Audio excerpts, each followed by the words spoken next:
అనుభవించాలి. Let's celebrate. మరి గొప్ప జీవితాన్ని ఇచ్చిన దేవుని నువ్వు మర్చిపోయావు. ఎంతకాలం నువ్వు అనుభవిస్తావు నువ్వు?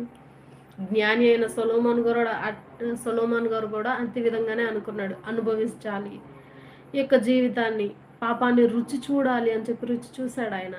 రుచి చూసిన వెంటనే ఆయనకి తెలిసిన విషయం ఏంటి అని అంటే, ఈ పాపంలో ఏమి లేదు, వ్యర్థము వ్యర్థము వ్యర్థము, సూర్యుని కింద జరుగు ప్రతి కార్యము